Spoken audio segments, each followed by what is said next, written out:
नमस्कार दोस्तों, स्वागत है आप सभी का आपके अपने प्रिय चैनल में।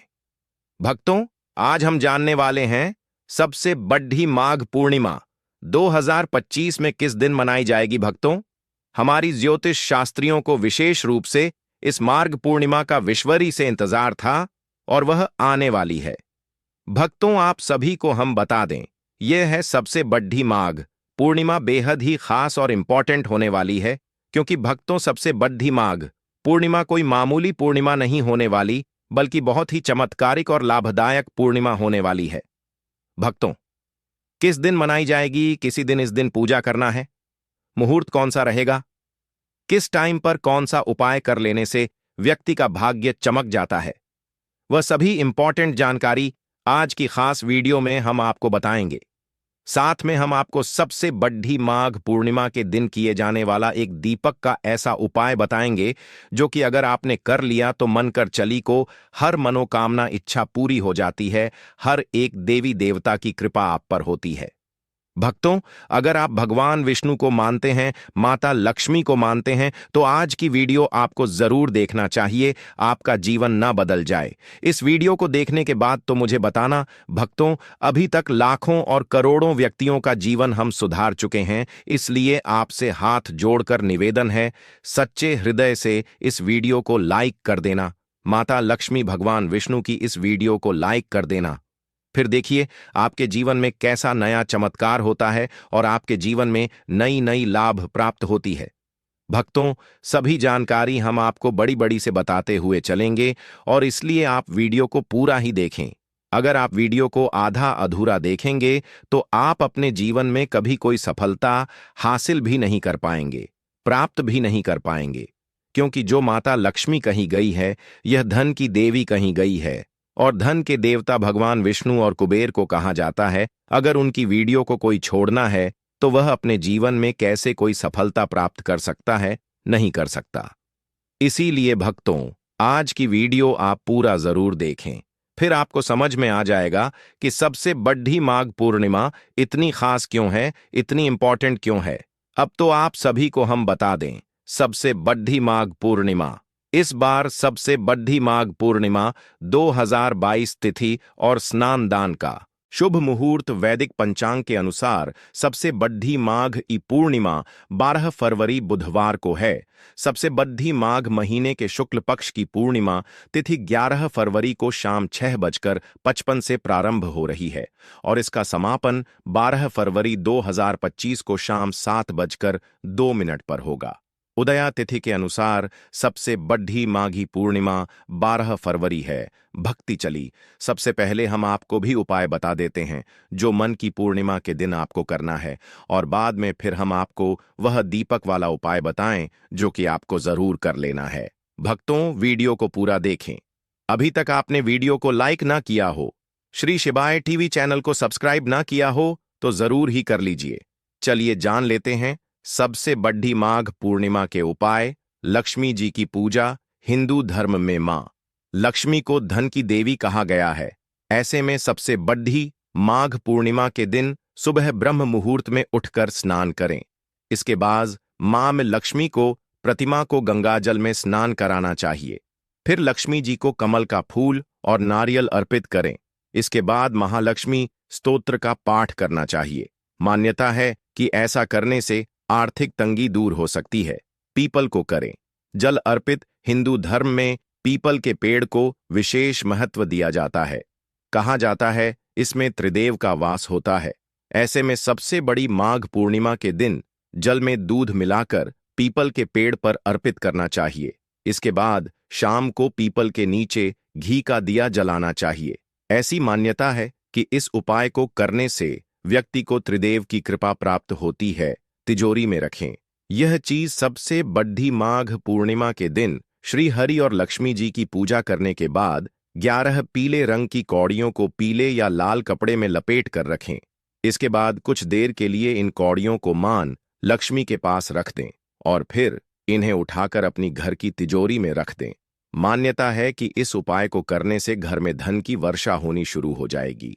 मैरिड लाइफ को खुशहाल बनाने के लिए अगर आप अपनी मैरिड लाइफ से खुश नहीं हैं, आपका विवाहित जीवन तनावग्रस्त है, तो आपको अवश्य ही इस दिन पीपल पर जल चढ़ाना चाहिए। यह काम पति पत्नी को साथ मिलकर करना चाहिए। जल चढ़ाते हुए देवी लक्ष्मी और श्री हरि से खुशहाल पारिवारिक जीवन के लिए यह प्रार्थना करें। अगर आप अपने करियर को सफल बनाना चाहते हैं तो सबसे बड़ी माघ पूर्णिमा के दिन आपको भगवान विष्णु को प्रणाम करके सबसे बड़ी माघ महीने का महात्म अवश्य ही पढ़ना चाहिए। अगर आप अपने आसपास अपने परिवार में खुशियां ही खुशियां बिखेरना चाहते हैं तो सबसे बड़ी माघ पूर्णिमा के दिन आपको एक थाली में थोड़ा सा गेहूं का आटा, गुड़, घी और कोई एक मौसमी फल रखकर किसी ब्राह्मण के घर दान करना चाहिए। अगर आप अपने दोस्तों की लिस्ट में पॉजिटिव सोच वाले लोगों को शामिल करना चाहते हैं तो सबसे बड़ी माघ पूर्णिमा के दिन आपको दूध, दही, शहद, गंगाजल और तुलसी दल मिलाकर पंचामृत बनाना चाहिए और विष्णु भगवान को उसका भोग लगाना चाहिए। अगर आप हर तरह की परेशानी से छुटकारा पाना चाहते हैं और अपने सुख सौभाग्य में बढ़ोतरी करना चाहते हैं तो सबसे बड़ी माघ पूर्णिमा के दिन आपको अपने घर में सौभाग्य बीसा यंत्र की विधिपूर्वक स्थापना करनी चाहिए। अगर आप चाहते हैं कि आपका जीवन बड़े ही आनंद से बीते तो सबसे बड़ी माघ पूर्णिमा के दिन आपको किसी ब्राह्मण को या किसी तपस्वी या साधु को तिल का दान करना चाहिए। अगर आप एक सुंदर पूर्णिमा कैनन या आपको सत्यनारायण भगवान की कथा का पाठ करना चाहिए और संभव हो तो व्रत भी करना चाहिए। साथ ही मंदिर में तिल से बने लड्डू का दान करना चाहिए। अगर आप आरोग्य जीवन जीना चाहते हैं तो सबसे बड़ी माघ पूर्णिमा के दिन आपको बरगद की जड़ में जल चढ़ाना चाहिए और साथ ही उसकी जड़ से थोड़ी सी मिट्टी लेकर मस्तक पर तिलक लगाना चाहिए। अगर आप चाहते हैं कि आपको कभी भी किसी काम में हार का सामना नहीं करना पड़े तो इसके लिए सबसे बड़ी माघ पूर्णिमा के दिन आपको हवन सामग्री में थोड़े से तिल मिलाकर हवन करना चाहिए। अगर आप अपने जीवन में लाभ ही लाभ सुनिश्चित करना चाहते हैं तो सबसे बड़ी माघ पूर्णिमा के दिन आपको ब्रह्म वैवर्त पुराण को प्रणाम करना चाहिए। साथ संभव हो तो किसी सुपात्र ब्राह्मण को ब्रह्म वैवर्त पुराण का दान भी करना चाहिए। अगर आप जीवन के हर क्षेत्र में सफलता पाना चाहते हैं तो सबसे बड़ी माघ पूर्णिमा के दिन आपको किसी जरूरतमंद को ऊनी वस्त्र भेंट करने चाहिए। अगर आप अपने परिवार की धन संपदा में बढ़ोतरी करना चाहते हैं तो सबसे बड़ी माघ पूर्णिमा के दिन आपको सुबह स्नान आदि के बाद भगवान विष्णु की विधिपूर्वक धूप, दीप आदि से पूजा करनी चाहिए और शाम के समय चंद्रदेव को अर्घ्य देना चाहिए। अगर आप अपने जीवन साथी के साथ संबंधों को बेहतर बनाए रखना चाहते हैं तो सबसे बड़ी माघ पूर्णिमा के दिन आपको सुबह स्नान आदि के बाद विष्णु भगवान की पूजा करके तुलसी के पौधे में जल चढ़ाना चाहिए और हाथ जोड़कर तुलसी के पौधे को प्रणाम करना चाहिए। दोस्तों, आज का एक और खास उपाय हम लेकर आ चुके हैं। दोस्तों, मेरा विश्वास कीजिए कि अगर आप यह उपाय कर लेते हो तो मान के चलिए आपको धनवान बनना है या आपको करोड़पति बनना है। तो दोस्तों, यह उपाय आपको करोड़पति भी बन सकता है। मैं सौगंध खाता हूं कि आपकी मनोकामनाएं, इच्छा या जो कुछ भी आपको चाहिए वह मिल ना जाए तो मुझे बताना, इसलिए आप इस वीडियो को पर आपको पूरा देखना ही होगा, तभी आपको लाभ हो सकता है, अन्यथा आपको लाभ तो कुछ भी नहीं होगा। अगर आप इस वीडियो को पूरा देख लेते हो तो आपको लाभ ही लाभ होगा। दोस्तों, और आपसे कहना चाहूंगा कि आपको मैं इस वीडियो में 2 उपाय बताऊंगा, दोनों अगर उपाय कर लेते हो तो मन कर चलिए, आपको धनवान बनने से तो कोई रोक नहीं सकता। चलिए जान लेते हैं। पहले उपाय में दोनों उपाय को बारी बारी से आपको बताऊंगा। दोस्तों, उपाय बताने से पहले मैं आपसे एक छोटा सा अनुरोध करना चाहूंगा कि इस वीडियो को लाइक जरूर कर दें और इस चैनल को भी सब्सक्राइब करें। और दोस्तों, आप अपनी राशि और जन्मतिथि को कमेंट बॉक्स में जरूर डाल दें, क्योंकि हम राशि से जुड़ा आपका भाग्य भी बताते हैं। भाग्य में चल रही परेशानियों को दूर करने के लिए वह उपाय भी बताते हैं, इसलिए आप अपनी राशि को कमेंट बॉक्स में जरूर डाली। चलिए जान लेते हैं कौन से हैं वह उपाय जो कि सबसे बड़ी माघ पूर्णिमा के दिन किए जा सकते हैं और लाभ ही लाभ प्राप्त किया जा सकता है। भक्तों, आप सभी लोग सोने से पहले दिया का यह उपाय करेगा आपको धनवान। यह एक अद्भुत उपाय है। इस पवित्र मौके पर माता जी के आशीर्वाद से ही नहीं बल्कि आपके जीवन में धन की वृद्धि होगी और आप करोड़पति जाएंगे। आपका घर खुशियों से भर जाएगा और आपकी सभी मनोकामनाएं पूरी होंगी। इस दिन आपकी पूजा और साधना क्रिया का विशेष है, क्योंकि शास्त्र यह लिखा है कि सबसे बड़ी माघ पूर्णिमा के दिन माता लक्ष्मी जी धरती पर वास करती है और उनकी से ही भक्तों पर अद्भुत आशीर्वाद बरसता है। आप वेद पुराण के अनुसार एक दीपक को पूर्णिमा की रात रखें और उसे प्राचीन उपाय को अपने तो जल्द ही आपको माता लक्ष्मी जी का आशीर्वाद हासिल होगा। इस छोटे से करने के पश्चात आपके जीवन में धान की वर्षा होगी और आपके जीवन के सभी क्षेत्रों में सफलता मिलेगी। आपके जीवन में वाले धन में वृद्धि होगी और आप सभी कार्यों में समृद्धि हासिल करेंगे। इस सबसे बड़ी माघ पूर्णिमा के उपाय से न केवल आपके जन्म जन्मांतर की गरीबी परेशानी और कष्ट दूर होंगे, बल्कि आपके जीवन में नए रूप से स्मृति और सफलता का सफर शुरू होगा। धन का आगमन होने से आपकी आर्थिक स्थिति मजबूत होगी और आप दिन रात करेंगे। इस उपाय के अलावा इस जरूरी दिन को ध्यान से बताएं और माता लक्ष्मी पूजा अथवा ध्यान में रहे। सबसे बड़ी माघ पूर्णिमा का यह विशेष दिन आपके जीवन में नए और समृद्धि की ओर पहुंचने का एक अद्वितीय अवसर है। धन और समिति के साथ साथ इस दिन को आप आत्मा के साथ मेल करने और अपने आत्म विकास में समर्थ बनने का भी एक अद्वितीय अवसर मान सकते हैं। इस पवित्र दिन को सत्य, न्याय और दया के साथ गुजरने से आपका मानवीय और आध्यात्मिक विकास होगा। मार्ग के इस जरूरी अवसर को सही रूप से मनाकर अपना केवल धनी बनेंगे, बल्कि आप अपने मन संतुलित, खुशहाल और आत्मनिर्भर बनाएंगे। यह दिन आपके जीवन को सार्थकता और उद्दीपन की हो सकता है और नए सपनों की ऊंचाइयों तक आपका मार्ग प्रकाशित कर सकता है। मार्गशीट पूर्णिमा के इस शानदार मौके पर धरती पर भगवान विष्णु के एक अद्वितीय अवतार भगवान धनवान तारीख का उत्सव भी होता है। इस अवतार की करने से आपको रोग मुक्ति, आरोग्य और दीर्घायु कठिनाई का सामना की शक्ति मिलती है। इस दिन मृत्यु में सफलता हासिल करने के लिए भी सबसे बड़ी माघ पूर्णिमा का जरूरी रोल होता है। यह आपके व्यापार और कर्म क्षेत्र में उन्नति की ओर प्रेरित कर सकता है और आप अपने स्थानीय समुदाय में भी सकारात्मक परिवर्तन ला सकते हैं। सबसे बड़ी माघ पूर्णिमा की अद्वितीय माहौल में आप अपनी आत्मा को समर्थ, नीतिनिष्ठ और साहस बना सकते हैं। यह समय है प्रधान और सुधारों के लिए, और अपने समर्थन के माध्यम से अपने प्राकृतिक गुणा को खोज सकते हैं। सारी शक्ति, समृद्धि और आत्म विकास के साथ इस सबसे बड़ी माघ पूर्णिमा को एक सांस्कृतिक, आध्यात्मिक और आर्थिक रूप से समृद्धि और सफलता का नया आरंभ बनाएं।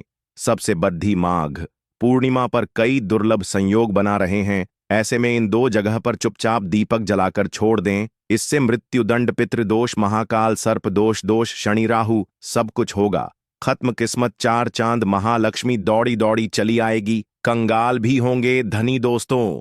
आज हम आपको बताएंगे दीपक जलाने के इतने ज्यादा फायदे आपको अपने जीवन में मिलते हैं और किस तरह आपको दीपक जलाना चाहिए, कौन सी दिशा में, जिससे आप बहुत ज्यादा तरक्की हासिल कर सके और अपने जीवन में सभी बढ़ाव को खत्म कर सके। सबसे पहली बात तो आपको ध्यान में रखनी चाहिए कि अपने घर के मंदिर में रोज आपको एक दीपक जलाना चाहिए। अगर भक्तों आप हर दिन दीपक नहीं जला सकते तो सबसे बड़ी माघ पूर्णिमा के दिन एक दीपक घर के मंदिर में जरूर जलाना चाहिए। भक्तों, कभी भी ऐसा चाहिए कि आपने दीपक ना जलाए हो, क्योंकि घर के मंदिर में रोजाना दीपक बहुत ही जरूरी होता है। किसी से आपके घर से सभी नेगेटिव एनर्जी बाहर निकलती है। अगर आप कोई भी दीपक नहीं जलाते हैं घर के मंदिर में या फिर अपने घर में शाम के समय, तो इससे आपके घर का वातावरण बहुत ज्यादा नेगेटिव तो होता ही है, आपके घर की परेशानी भी बहुत ही ज्यादा बढ़ने लगती है। घर का जो होता है उसे बहुत ज्यादा मेहनत करनी पड़ती है। इसकी वजह से डिप्रेशन और टेंशन में घर का मुखिया पहुंच जाता है। शाम का समय में ज्यादा जरूरी समझा जाता है और जो लोग शाम के समय कभी भी घी का दीपक या फिर तेल का दीपक अपने घर में नहीं जलाते हैं तो उनके घर में सदैव ही मुसीबत बनी रहती है। मतलब कि एक मुसीबत से निकलते हैं तो दूसरी मुसीबत में उससे पहले ही फंस जाते हैं और सदैव ही धन की समस्या, परेशानियां बढ़ती रहती हैं। उनके जो बच्चे वह भी उनके खिलाफ होने लगते हैं, उनका कहना बिल्कुल भी नहीं मानते हैं। इसी तरह पूरा माहौल ही दुखपूर्ण होने लगता है। काफी लोग इन चीजों को मानते भी हैं, परंतु जानते हुए भी उपाय नहीं कर पाते हैं और भूल जाते हैं, उन्हें इन चीजों से होने वाले नुकसान के बारे में पता नहीं होता है। इसीलिए रोजाना आपको एक ही का दीपक या फिर तेल का दीपक जलाना बहुत ही जरूरी होता। आप नहीं चला सकते तो कोई और मानव भी आपके घर में दीपक जला सकता है, परंतु रोजाना दीपक जलाना बहुत ही होता है। किसी से आपकी सभी नेगेटिव एनर्जी आपके घर से सदैव बाहर रहती है। दोस्त, और शाम का ऐसा होता है जिस समय नकारात्मक ऊर्जा एवं बहुत ही ज्यादा प्रबल होती हैं और आपके घर में प्रवेश कर जाती है। ऐसे में अगर आप घर में या घर के मंदिर में दीपक नहीं चलाते हैं तो नेगेटिव एनर्जी बहुत ही ज्यादा परेशान करती है। आपके सब आम बिगड़ने लगती है, सूरज डूब जाता है। इस समय यह नेगेटिव बहुत ही ज्यादा प्रबल हो जाती है। इस समय आपके मुंह हाथ पैर धोकर दीपक जलाना चाहिए। अगर आप खुद ही कर सकते हैं तो कोई और मानव भी आपके लिए ऐसा कर सकता है, यानी कि आपको हर एक शाम दीपक जरूर जलाना चाहिए। भक्ति मेष राशि वाले लोग सबसे बड़ी माघ पूर्णिमा के दिन सूर्योदय से पूर्व पानी में लाल फूल डालकर स्नान करें। फिर विष्णु सहस्त्र नाम का पाठ कर लाल वस्त्र, लाल चंदन, लाल मसूर का दान करें। कहते हैं इससे आरोग्य का वरदान मिलता है। वृषभ सबसे बड़ी माघ की पूर्णिमा पर वृषभ राशि के जातक जल में तिल डालकर स्नान करें और खीर का दान करें।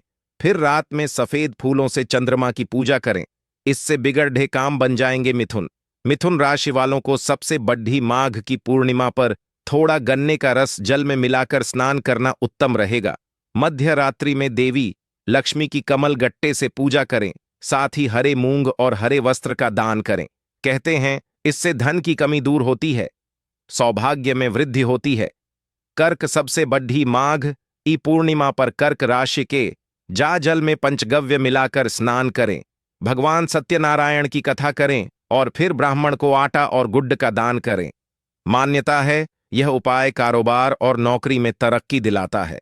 सिंह राशि वाले माघ पूर्णिमा के दिन गंगा जल और केसर मिलाकर स्नान करें। फिर श्री हरि विष्णु को केसर का तिलक कर स्वयं भी टीका लगाएं। असहाय व्यक्ति को केसर युक्त पदार्थ जैसे केसर भात या कोई मिठाई का दान करें। इससे विवाह संबंधी हर परेशानी दूर होती है। कन्या सबसे बड़ी माघ पूर्णिमा पर जल इलायची मिलाकर स्नान करना कन्या राशि वालों के लिए शुभ रहेगा। रात्रि में देवी लक्ष्मी को सिंघा और नारियल का भोग लगाएं। इससे कर्ज की समस्या का समाधान हो जाता है, धन का अभाव नहीं रहता। तुला राशि के स्वामी शुक्र हैं और सबसे बड़ी माघ पूर्णिमा के दिन जल में गुलाब की पंखुरी होगा। मान्यता है इससे वैवाहिक जीवन में मधुरता आती है, पति पत्नी के बीच तनाव दूर होता है। वृश्चिक राशि के लोग सबसे बड़ी माघ पूर्णिमा पर जल में लाल चंदन मिलाकर सूर्योदय से पूर्व स्नान कर लें। इसके बाद लक्ष्मी जी को लाल छुरी रहे और फिर लक्ष्मी चालीसा का पाठ करें। यह उपाय धन ऐश्वर्य में बढ़ोत्तरी करता है। धनु सबसे बड़ी माघ पूर्णिमा पर नु राशि वाले पीली सरसों को जल में मिलाकर स्नान करें। इसके बाद 1.25 किलो चने की दाल और 7 पीले फूल का दान करें। यह उपाय मनचाहा जीवन साथी पाने की इच्छा पूरी करने में कारगर है। मकर राशि वालों को सबसे बड़ी माघ पूर्णिमा पर काले तिल मिलाकर स्नान करना चाहिए। इसके बाद तेल में सिकी हुई पुद्धी या गरीबों में बांटे। इससे जीवन में मानसिक, शारीरिक और आर्थिक संकट दूर होता है। कुंभ जल में काले तिल मिलाकर स्नान करना कुंभ राशि वालों को भी शुभ रहेगा। इसके बाद भगवान विष्णु जी की तिल से पूजा करें और फिर काले तिल का काले कपट दाढ़े में बांधकर दान करें। मीन सबसे बड़ी माघ पूर्णिमा पर जल में हल्दी मिलाकर स्नान करें। फिर रात्रि में 11 कड़ियों को हल्दी से रंग कर मां लक्ष्मी की पूजा करें। फिर इन्हें अपनी तिजोरी में रख लें। पूर्णिमा का यह उपाय अपार धन दिलाता है। भक्तों, सबसे बड़ी माघ माह की पौराणिक कथा आपको एक बार जरूर सुनना चाहिए। फिर देखिए आपको कौन कौन सी क्या क्या लाभ होती है। भक्तों, आप सभी को हम बता दें कि सबसे बड़ी माघ पूर्णिमा की व्रत कथा पौराणिक कथा में वर्णन मिलता है कि किसी नगर में महेश्वर नारायण नाम का एक ब्राह्मण रहता था। उसकी पत्नी रूपवती, पतिव्रता और सर्वगुण संपन्न थी। बस दुख था तो सिर्फ इस बात का कि उनकी कोई संतान नहीं थी। यही कारण था कि वह दोनों बहुत चिंतित रहते थे। एक बार उस नगर में एक महात्मा आए, सभी लोगों से दान लेते थे, लेकिन महेश्वर नारायण की पत्नी जब भी उन्हें दान देने जाती तो वह उसे लेने से मना कर देते थे। एक दिन महेश्वर नारायण ने उन महात्मा के पास जाकर पूछा, हे महात्मा, आप नगर के सभी लोगों से दान लेते हैं, लेकिन मेरी पत्नी के हाथ का दान क्यों नहीं स्वीकार करते? हमसे अगर कोई भूल हुई हो तो हम ब्राह्मण दंपति आपसे क्षमा याचना करते हैं। महात्मा बोले, नहीं विप्र, तुम तो बहुत ही विनम्र और हमेशा आदर सत्कार करने वाले ब्राह्मण हो, तुमसे भूल तो कदापि नहीं हो सकती। महात्मा की बात सुनकर महेश्वर नारायण हाथ जोड़कर बोला, हे मुनिवर, फिर आखिर क्या कारण है? कृपया हमें उससे अवगत कराएं। इस पर महात्मा बोले, हे विप्र, तुम्हारे कोई संतान नहीं है, और जो दंपति निसंतान हो उसके हाथ से भिक्षा लेना अधम या पापी के हाथ से भिक्षा ग्रहण करने के समान है। तुम्हारे द्वारा दिया गया दान लेने के कारण मेरा पतन हो जाएगा। बस यही कारण है कि मैं तुम दंपति से दान स्वीकार नहीं करता। महात्मा के यह वचन सुनकर महेश्वर नारायण उनके चरणों में गिर पड़ा और विनती करते हुए बोला, हे महात्मा संतान, ना होना ही तो हम पति पत्नी के जीवन की सबसे बड़ी निराशा है। यदि संतान प्राप्ति का कोई उपाय हो तो बताने की कृपा करें। मुनिवर ब्राह्मण का दुख देखकर महात्मा बोले, हे विप्र, तुम्हारे इस कष्ट का एक निवारण अवश्य है। तुम 16 दिनों तक श्रद्धापूर्वक काली माता की पूजा करो। मां प्रसन्न होंगी तो उनकी कृपा से अवश्य तुम्हें पुत्र रत्न की प्राप्ति होगी। इतना सुनकर महेश्वर नारायण बहुत खुश हुआ। उसने कृतज्ञतापूर्वक महात्मा का आभार प्रकट किया और घर आकर पत्नी को सारी बात बताई। पति पत्नी को महात्मा के द्वारा बताए गए उपाय से आशा की एक किरण दिखाई दी और महेश्वर नारायण मां काली की उपासना के लिए वन चला गया। ब्राह्मण ने पूरे 16 दिन तक काली माता की पूजा की और उपवास रखा। उसकी भक्ति देखकर और विनती सुनकर मां ब्राह्मण के सपने में आई और बोली, हे महेश्वर नारायण, तू निराश मत हो। मैं तुझे संतान के रूप में पुत्र रत्न की प्राप्ति का वरदान देती हूं, लेकिन 16 साल की अल्पायु में ही तेरे पुत्र की मृत्यु हो जाएगी। काली माता ने कहा, यदि तुम पति पत्नी विधिपूर्वक 12 पूर्णिमा का व्रत करोगे तो तुम्हारी संतान दीर्घायु हो जाएगी। प्रातःकाल जब तुम उठोगे तो तुम्हें यहां आम का एक वृक्ष दिखाई देगा। उस पेड़ से एक फल तोड़ना और ले जाकर अपनी पत्नी को खिला देना। विष्णु जी की कृपा से तुम्हारी पत्नी गर्भवती हो जाएगी। इतना कहकर माता अत ध्यान हो गई। प्रातःकाल जब महेश्वर नारायण उठा तो उसे आम का वृक्ष दिखा, जिस पर बहुत ही सुंदर फल लगे थे। वह काली मां के कहे अनुसार फल तोड़ने के लिए वृक्ष पर चढ़ने लगा। उसने कई बार प्रयास किया, लेकिन फिर भी फल तोड़ने में असफल रहा। तभी उसने विघ्नहर्ता गणेश भगवान का सुमिरन किया और गणपति की कृपा से इस बार वह वृक्ष पर चढ़कर फल तोड़ लाया। महेश्वर नारायण ने अपनी पत्नी को वह फल दिया, जिसे खाकर वह कुछ समय बाद गर्भवती हो गई। दंपति काली मां के निर्देश के अनुसार हर पूर्णिमा पर दीप जलाते रहे। कुछ दिन बाद भगवान विष्णु की कृपा हुई और ब्राह्मण की पत्नी ने एक सुंदर बेटे को जन्म दिया, जिसका नाम उन्होंने मंगलदास रखा। जब पुत्र 16 वर्ष का होने को हुआ तो माता पिता को चिंता होने लगी कि इस वर्ष उसकी मृत्यु निश्चित है। दंपति ने मंगलदास के मामा को बुलाया और कहा, तुम मंगलदास को विद्या अध्ययन के लिए काशी ले जाओ और 1 वर्ष बाद वापस आना। दंपति पूरी आस्था के साथ पूर्णिमा का व्रत कर पुत्र के दीर्घायु होने की कामना करते रहे। इधर काशी प्रस्थान के बाद मामा भांजे एक गांव से गुजर रहे थे। वहां एक कन्या का विवाह हो रहा था, परंतु विवाह होने से पूर्व ही उसका वर अंधा हो गया। तभी वर के पिता ने मंगलदास को देखा और मामा से कहा, तुम अपना भांजा कुछ समय के लिए हमें दे दो, विवाह संपन्न हो जाए, उसके बाद ले जाना। यह सुनकर मामा ने कहा, यदि मेरा भांजा यह विवाह करेगा तो कन्यादान में मिले धन आदि पर हमारा अधिकार होगा। वर के पिता ने मामा की बात स्वीकार कर ली और मंगलदास के साथ कन्या का विवाह संपन्न हो गया। इसके पश्चात मंगलदास पत्नी के साथ भोजन करने बैठा, लेकिन उसने उस थाल को हाथ नहीं लगाया। यह देखकर पत्नी बोली, स्वामी, आप भोजन क्यों नहीं कर रहे हैं? आपके चेहरे पर यह उदासी कैसी? तब मंगलदास ने सारी बात बताई। यह सुनकर कन्या बोली, स्वामी, मैंने अग्नि को साक्षी मानकर आपके साथ फेरे लिए हैं। अब मैं आपके अलावा किसी और को अपना पति स्वीकार नहीं करूंगी। पत्नी की बात सुनकर मंगलदास ने कहा, ऐसा मत कहो, मैं अल्पायु हूं। कुछ ही दिन में 16 वर्ष की आयु होते ही मेरी मृत्यु निश्चित है। लेकिन पत्नी ने कहा, जो भी उसके भाग्य में लिखा होगा वह उसे स्वीकार है। मंगलदास के बहुत कहने पर भी जब वह नहीं मानी तो मंगलदास ने उसे एक अंगूठी दी और कहा, मैं विद्या अध्ययन के लिए काशी जा रहा हूं, लेकिन तुम मेरे जीवन मरण के बारे में जानने के लिए एक पुष्प वाटिका तैयार करो। उसमें भांति भांति के पुष्प लगाओ और उन्हें जल्द से सींच रहो। यदि वाटिका हरी भरी रहे, पुष्प खिले रहे, तो समझना कि मैं जीवित हूं, और जब यह वाटिका सूख जाए तो मान लेना कि मेरी मृत्यु हो चुकी है। इतना कहकर मंगलदास काशी चला गया। प्रातःकाल जब कन्या ने दूसरे वर को देखा तो बोली, यह मेरा पति नहीं है, मेरा पति काशी पढ़ने गया है। यदि इसके साथ मेरा विवाह हुआ है तो बताए कि रात्रि में मेरे और इसके बीच क्या बातें हुई थीं और इसने मुझे क्या दिया था। यह सुनकर वर बोला, मुझे कुछ नहीं पता, और पिता पुत्र लज्जित होकर चले गए।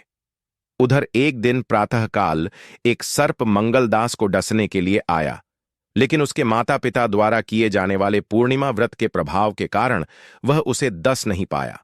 तत्पश्चात काल स्वयं वहां आए और उसके शरीर से प्राण निकालने लगे। मंगलदास मूर्छित होकर गिर पड़ा।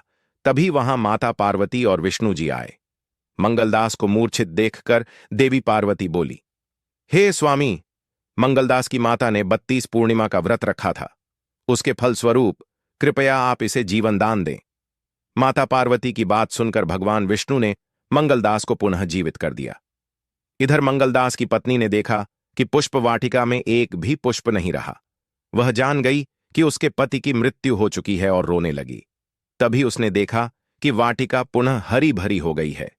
यह देखकर वह बहुत प्रसन्न हुई।